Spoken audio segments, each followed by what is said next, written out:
हिंदी साहित्य के इतिहास के नामकरण का दूसरा प्रयास अगर हम देखते हैं, हिंदी साहित्य के इतिहास के आदिकाल के नामकरण का दूसरा प्रयास अगर हम देखते हैं तो मिश्र बंधुओं के द्वारा किया गया।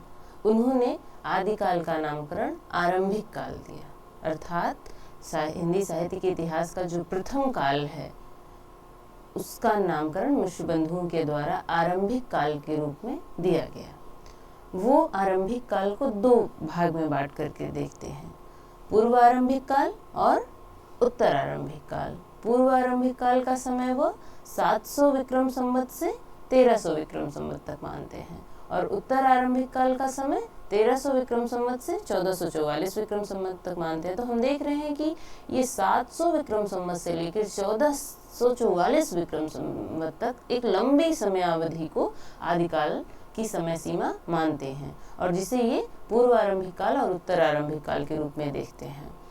तो क्या इनका यह नामकरण और इनके द्वारा ये दी गई समय सीमा उचित है? अगर हम इस पर बात करते हैं और इस बात के आलोचकों ने जब इस पर बात की तो वो कहते हैं, तो जो समझ में आता है वो ये समझ में आता है कि यह एक सामान्य सा नाम है। जैसे कुछ भी एक साहित्य के इतिहास का एक प्रथम काल है, प्रारंभ अगर हम कह रहे हैं, लेखन का कार्य कर रहे हैं तो एक प्रथम काल है, तो उसका नाम प्रारंभिक काल, आरंभिक काल रख दिया जाए।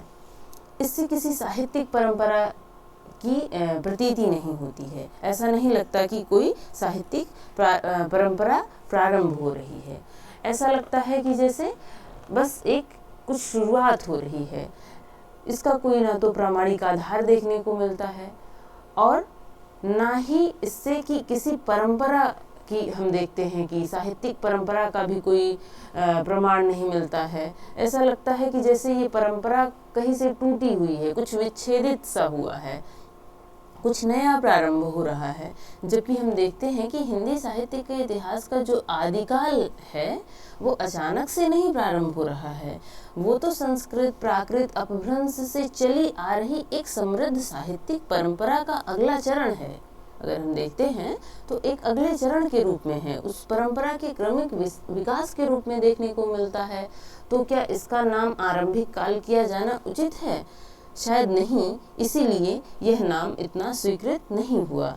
और उसके बाद ये चूंकि एक साहित्यिक कालखंड है, इन्होंने जब अपने इस जो दोनों भाग किए हैं आरंभिक काल के, इसमें भी जब पूर्व आरंभ काल की बात कहते हैं तो ये कहते हैं चंद पूर्व हिंदी और चंद के पश्चात की हिंदी। तो भाषा के आधार पर ये ना उसको और विभाजित करते हैं। तो जब हम साहित्यिक कालखंड की बात कर रहे हैं तो उसका नामकरण भाषा के आधार पर अगर किया जाए तो क्या यह उचित लगता है?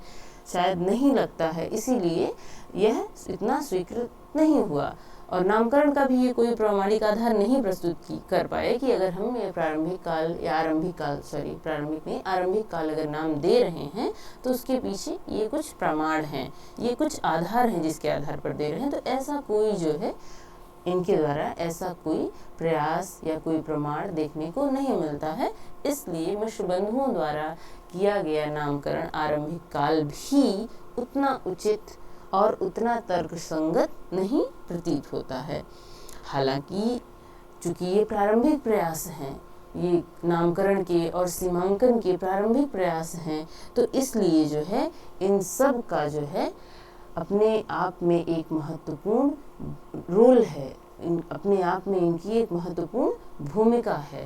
हिंदी साहित्य के इतिहास लेखन को दिशा देने के लिए, उसको निर्देशित करने की दिशा में इसका बहुत ही महत्वपूर्ण योगदान है। तो मिश्र बंधुओं के बाद अगर हम बात करें कि मिश्र बंधुओं के बाद फिर अब कौन है जो कि हिंदी साहित्य के इतिहास के आदिकाल का या प्रथम काल का नामकरण करता है, तो हम देखते हैं सबसे महत्वपूर्ण नाम आता है आचार्य रामचंद्र शुक्ल के द्वारा। उन्होंने जो आदिकाल का नामकरण किया वह उस पर बात करना बहुत ही महत्वपूर्ण है। तो हम देखते हैं कि इन्होंने क्या नाम दिया, वीरगाथा काल। तो हम देखते हैं कि हिंदी साहित्य के इतिहास में जो इनकी मान्यताएं हैं, हिंदी साहित्य के इतिहास के विभिन्न कालों के बारे में, उनके पीछे के जो तर्क हैं, उसमें जो आचार्य रामचंद्र शुक्ल जी की जो मान्यताएं हैं वो बहुत महत्वपूर्ण हैं। और इनकी इन मान्यताओं पर हम देखते हैं, इनके इन स्टेटमेंट, इनके विचारों पर आगे जाकर के आलोचकों के द्वारा गहन विचार विमर्श किया जाता है।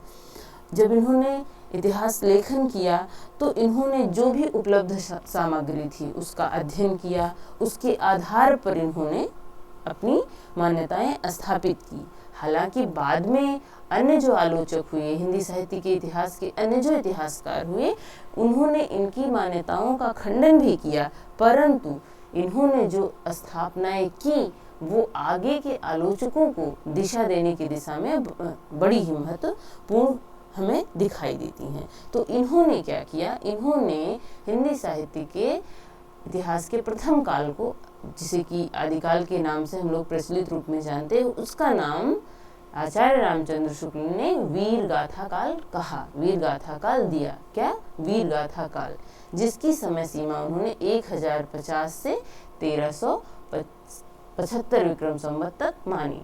तो इसमें क्या हमने विक्रम बताया था पहले कि विक्रम संवत जो होता है वो जो ईस्वी संवत होता है उसमें 57 ईयर्स ज़्यादा होता है, 57 साल ज़्यादा होता है। तो अगर हमें इसे ईस्वी सन में बदलना है तो हमें 1050 में से 57 अगर हम घटा देंगे तो वो ईस्वी सन में आ जाएगा।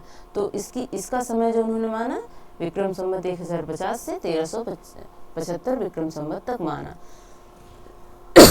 उनके हिंदी साहित्य के इतिहास से लिया गया ये उनका स्टेटमेंट है। वो कहते हैं, आदिकाल की इस दीर्घ परंपरा के बीच प्रथम 150 वर्ष के भीतर तो रचना की किसी विशेष प्रवृत्ति का निश्चय नहीं होता है।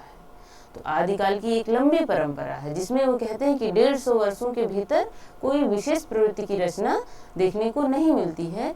धर्म, नीति, श्रृंगार सब प्रकार की रचनाएं दोहों में मिलती हैं। मतलब धार्मिक साहित्य भी मिलता है, नीति, श्रृंगारिक साहित्य, सब प्रकार की जो रचनाएं हैं वो दोहा छंद में मिलती हैं। इस अनिर्दिष्ट लोक प्रवृत्ति के उपरांत जब से मुसलमानों की चढ़ाइयों का आरंभ होता है तब से हम हिंदी साहित्य की प्रवृत्ति को एक विशेष रूप में बढ़ती हुई पाते हैं। राजाश्रित कवि अपने आश्रयदाता राजाओं के पराक्रम पूर्ण चरितों या गाथाओं का वर्णन करते थे। महत्वपूर्ण पंक्ति है। राजाश्रित कवि अपने आश्रयदाता राजाओं के पराक्रम पूर्ण चरितों या गाथाओं का वर्णन करते थे। यह प्रबंध परंपरा रासों के नाम से पाई जाती है। अर्थात जो राजाश्रित कवियों के द्वारा अपने आश्रयदाता राजाओं के पराक्रम और उनके जो चरित्रों का वर्णन किया जाता था, इस परंपरा को वो कहते हैं रासों के नाम से जानी जाती है। और वो कहते हैं कि इसी को लक्ष्य करके हमने इस काल को वीर गाथा काल नाम दिया। ठीक है, तो ये जो है उन्होंने जो कहा ना कि ये रासो ग्रंथ जो हैं और इस तरह की जो परंपरा मिली, इसी आधार पर हमने इसका नाम जो है वीर गाथा काल किया। तो उन्होंने 12 रचनाएं, उन्होंने इससे संबंधित 12 रचनाएं 1050 से 1375 संवत के बीच की 12 रचनाएं उन्होंने बताई। 12 रचनाओं का उन्होंने नाम लिया जिसके आधार पर उन्होंने वीर गाथा काल नामकरण किया। और वो रचनाएं हैं विजयपाल रासो, हमीर रासो, कीर्तिलता, कीर्ति पताका, खुमान रासो, विसल देव रासो, पृथ्वीराज रासो, जयमैंग जस चंद्रिका, जयचंद्र प्रकाश, परमाल रासो, खुसरो की पहेलियां और विद्यापति की पदावली। तो ये 12 रचनाएं हैं जिनके आधार पर इन्होंने आदिकाल का नाम वीर गाथा काल दिया। परंतु इन जिन 12 रचनाओं के आधार पर आचार्य रामचंद्र शुक्ल ने आदिकाल का नामकरण किया, उनमें उनकी प्रामाणिकता ही पूर्णतः सिद्ध नहीं है, उनकी प्रामाणिकता ही संदिग्ध है। तो क्या इनके द्वारा किया गया नामकरण सर्वसम्मति से स्वीकृत हुआ? तो हम देखते हैं कि इनके द्वारा किए गए नामकरण पर सर्वाधिक जो तीव्र प्रतिक्रिया है, सबसे तीखी प्रतिक्रिया अगर किसी ने की तो हम देखते हैं हजारी प्रसाद द्विवेदी ने की। और उन पर जो प्रतिक्रियाएं आई उसमें क्या है उस पर हम बात करते हैं। तो अगर हम मूल्यांकन पर आते हैं तो हम पाते हैं कि वीर गाथा काल नाम का सर्वाधिक विरोध जो है वो किसने किया, हजारी प्रसाद द्विवेदी ने किया। उन्होंने कहा, उन्होंने और अन्य आलोचकों ने जो प्रतिक्रियाएं की, जो मूल्यांकन किया, उसमें कहा कि खुसरो की पहेलियां और विद्यापति की पदावली वीर गाथाएं नहीं है, क्योंकि विद्यापति की पदावली जो है वो भक्ति और श्रृंगार की रचना है। खुसरो की पहेलियां जो है वो भी वीर गाथाएं नहीं है। विजयपाल रासो, हमीर रासो, कीर्तिलता, कीर्ति पताका ये हिंदी की रचनाएं ही नहीं है, ये तो अपभ्रंश की रचनाएं हैं। तो क्या इनके आधार पर नामकरण किया जा सकता है? पृथ्वीराज रासो को स्वयं आचार्य रामचंद्र शुक्ल अर्ध प्रमाणिक मानते हैं। बाकी दूसरे आलोचक की तो बात ही, दूसरे इतिहासकार की बात छोड़ ही दीजिए, वो स्वयं अर्ध प्रामाणिक मानते हैं। तो उसके आधार पर क्या नामकरण करना उचित है? परमाल रासो मिला ही नहीं है, उसको वो अनुपलब्ध है। जयचंद, जयमंग, जस चंद्रिका और जयचंद्र प्रकाश नोटिस मात्र हैं, थोड़े थोड़े कहीं प्राप्त होते हैं। और नए शोधों के आधार पर ये पता चलता है कि खुमान रासो और बीसलदेव रासो 16वीं सदी की रचना है, जबकि आदिकाल बीत चुका है।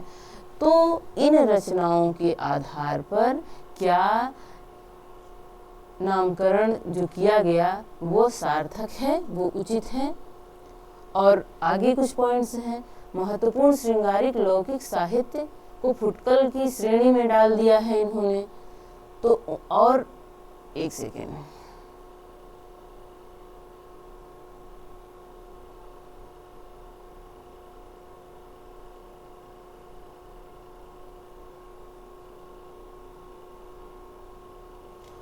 और अपभ्रंश और इनके जो लेखन की, साहित्य इतिहास लेखन की और आदिकाल के बारे में हम देखते हैं कि इन्होंने जो श्रृंगारिक, लौकिक और धार्मिक साहित्य जैसे सिद्ध साहित्य, नाथ साहित्य, इन सब को इन्होंने फुटकल श्रेणी में डाल दिया और अपभ्रंश की अनेक रचनाओं की उपेक्षा कर दी है। तो क्या ये जो इन्होंने नामकरण दिया और उसके पीछे के जो इनके तर्क हैं, जो आधार हैं, क्या दोनों में संगति है? तो इस तरह आचार्य हजारी प्रसाद द्विवेदी आचार्य रामचंद्र शुक्ल के द्वारा किए गए नामकरण वीर गाथा काल को भी संदिग्ध मानते हैं और उस पर भी प्रश्न उठाते हैं। परंतु हम विशेषताओं की अगर बात करें कि आचार्य रामचंद्र शुक्ल के द्वारा जो ये नामकरण किया गया उसकी विशेषता क्या है, तो हम पाते हैं कि उन्होंने साहित्यिक प्रवृत्तियों के आधार पर नामकरण किया। अभी तक हमने देखा मिश्र बंधुओं ने या ग्रियर्सन ने कोई किसी प्रवृत्ति को रेखांकित करने का कोई प्रयास नहीं किया, लेकिन हम देखते हैं कि पहली बार आचार्य रामचंद्र शुक्ल आदिकाल के नामकरण का आधार साहित्यिक प्रवृत्तियों को बनाते हैं। जैसे वीर गाथात्मक, वो कहते हैं ना कि 150 वर्षों में हम जो श्रृंगार की रासों की एक प्रबंध परंपरा देखते हैं, हम उसके आधार पर जो है हमने नामकरण किया। तो इन्होंने साहित्यिक प्रवृत्तियों को आधार बना करके नामकरण किया। तो ये अपने आप में बहुत महत्वपूर्ण उपलब्धि है। और हम देखते हैं कि शुक्ल जी के द्वारा जो मान्यताएं स्थापित की गई वो हिंदी साहित्य के इतिहास के लेखन के लिए, परवर्ती आलोचकों के लिए, परवर्ती इतिहासकारों के लिए मार्गदर्शन का कार्य करती नज़र आती हैं और इससे इतिहास लेखन की दिशा में महत्वपूर्ण उपलब्धि के रूप में हम देखते हैं। तो हमने जॉर्ज ग्रियर्सन के द्वारा हिंदी साहित्य के इतिहास के नामकरण, मिश्र बंधुओं के द्वारा, उसके बाद रामचंद्र शुक्ल के द्वारा हिंदी साहित्य के इतिहास के नामकरण पर बात की। और इसके बाद हम लोग अगले लेक्चर में राहुल सांस्कृत्यायन के द्वारा, डॉक्टर राम कुमार वर्मा के द्वारा और अन्य जो आलोचक रहे हैं उनके द्वारा हिंदी साहित्य के इतिहास के लेखन की बात करेंगे। नमस्कार।